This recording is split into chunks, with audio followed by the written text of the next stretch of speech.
Welcome to some new r/petty revenge stories, where people share small victories over those that wronged them.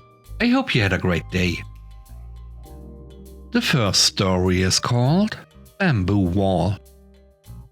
About 4 years ago, I used to live in a nice HOA in a small town in Texas and enjoyed having only one neighbor over my backyard fence. The plot was about 2 acres and the other side of the backyard butted up to a hayfield. The stars were beautiful at night because of virtually no light pollution, until the neighbor decided to install an incredibly bright security light over their back porch, aimed right at my back patio and bedroom windows. I tried to ignore it at first and put shades in the bedroom, but out on the patio it was like having a bright LED headlight in your face all night.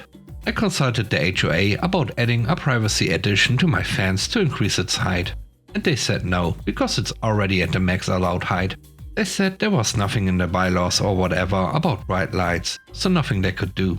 I hated for this to be the thing where we finally had a formal greeting after 3 years of back porch ways.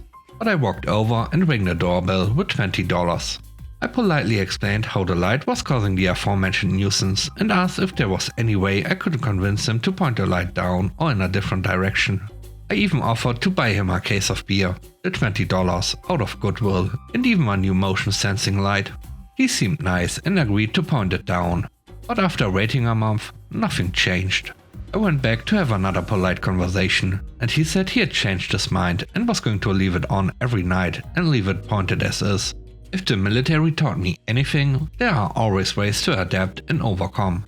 So I started researching fast-growing plants to create big privacy walls. I also started reading through the HOA bylaws and city and state ordinances about what I could or couldn't plant, and if there were any repercussions for encroachment across the property line. I quickly discovered running bamboo. Despite being very invasive, would grow super fast to make the neighbor's house at night disappear from view. Also, there was nothing on the HOA, state or city books to prevent me from planting it or cause legal recourse if it spread and grew on his side of the fence. The only thing he could do is cut anything that grew on his side of the line. So I pulled the trigger and planted a bunch of golden bamboo, which grows and spreads crazy fast in Texas and grows up to 20 feet tall. I didn't care if it took over the fence line, because his house is 15 feet from the fence, while mine was 50 yards away. I planted a bunch right against the fence and only put a root barrier on my side to prevent it from spreading into my yard. Within 6 months his house and light were gone from view, replaced by a pretty bamboo jungle row at the edge of my yard. Within 1 year he complained it was growing into his yard via mailed letters. They went right into the trash with no response. He rang my doorbell once and I looked at him through the window, but just didn't answer the door. I unexpectedly sold the house and moved 2 years after planting for a career opportunity. It's been 2 years since I sold, and I checked the property on Google Earth, and his entire backyard is bamboo.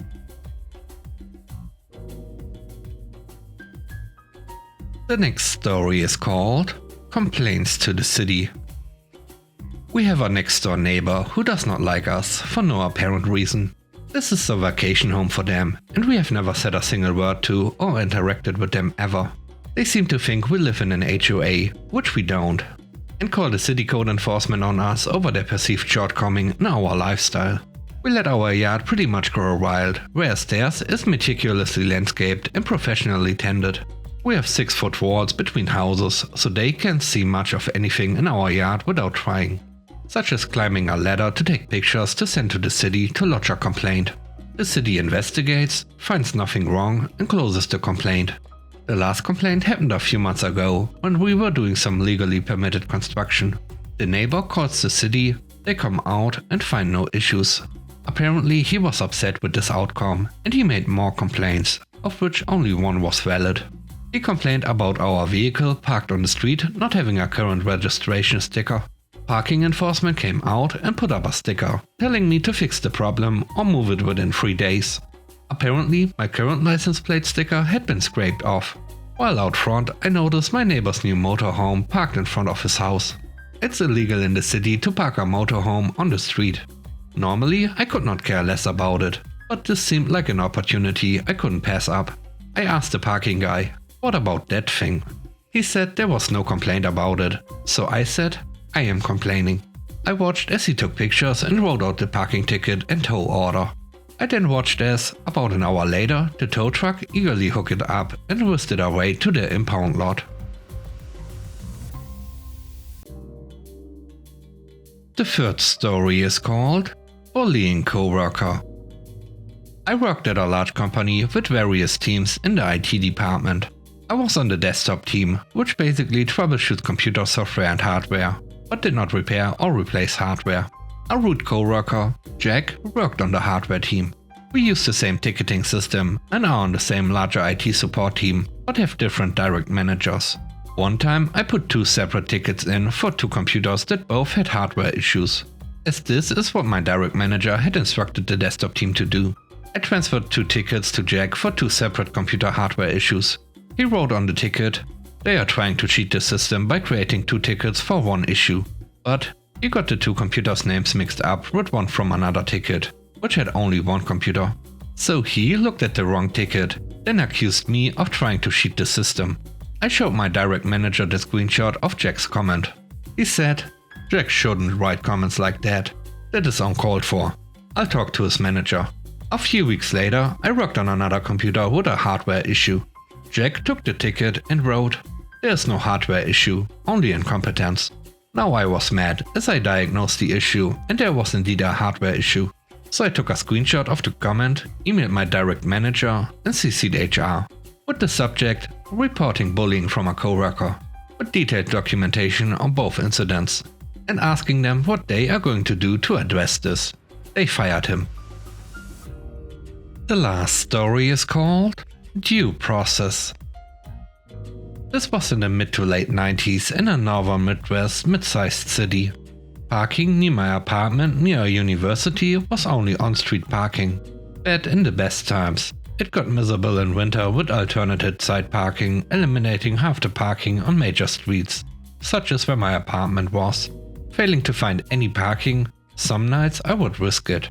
Sometimes I got a ticket, sometimes not, but at least I typically knew why I got the ticket. Until one morning. I was cited for violation number 27. I had no idea what that was all about. It wasn't an alternate site violation, not an expired meter issue, not a loading zone thing. I just didn't know what it was. I went by the office to pay the ticket and I asked the clerk about it. Her reply set me off. "We don't have to tell you." Excuse me? I took my check out of her hand and picked up my ticket. I asked her who could tell me. She shrugged. "Maybe the prosecutor's office," she replied. I left, ticket unpaid. I stopped by the prosecutor's office, ticket in hand, to ask. I apologized to the receptionist for such a ridiculous waste of time. I just wanted to know. And she rolled her eyes at me. I got nowhere there. For a poor recent college grad, I certainly wasn't going to waste my money with a lawyer, but was hard-headed enough to want to know what violation number 27 was before I paid it. I resolved to go to the public library and pull out the law books with the city ordinances and state statutes. I settled in, flipped through pages, cross-referenced ordinances and statutes and found something interesting. Possibly it was very interesting. I checked the court date on the ticket and made up my mind. I would fight City Hall. I showed up in court. Some paperwork was handed out to those of us who were present. Just before it was to be my turn, the prosecutor graciously offered to let me pay the ticket plus court costs to make this go away. It is a parking ticket. I am already here. Why bother? After waiting my turn, I stepped before the judge. The judge said a few things. The prosecutor said a few things. And then it was my turn. "Your Honor, I move to dismiss the ticket based upon a due process violation of the 14th Amendment." I think that prosecutor might have gotten whiplash. Her neck snapped so fast. I told my story. I just want to know what violation number 27 is. I looked, but it's not in the law books, not in the city ordinances. I'm being charged with something without being told what it is. The judge smiled a bit, turned to the prosecutor and said, "I've been waiting for someone to bring this up." The prosecutor's jaw dropped. "Your Honor," I went on. "State statute requires certain elements to be on any citation for it to be valid. Among those things is a citation to statute or ordinance. And there are a couple of other issues with the ticket. It does not conform to the statutory requirements for a citation." The judge turned to me and asked if I had the ticket. "Yes, ma'am, I do." and she asked if I had the paperwork that was handed out when I arrived in court. I did. And then the good judge took a few moments to walk us through that paperwork to show that neither the parking ticket nor the paperwork contained the requisite statutory elements for a citation or summons. Then the judge advised she would take the matter under advisement. A few weeks later, I got a big manila envelope in the mail with the judge's order.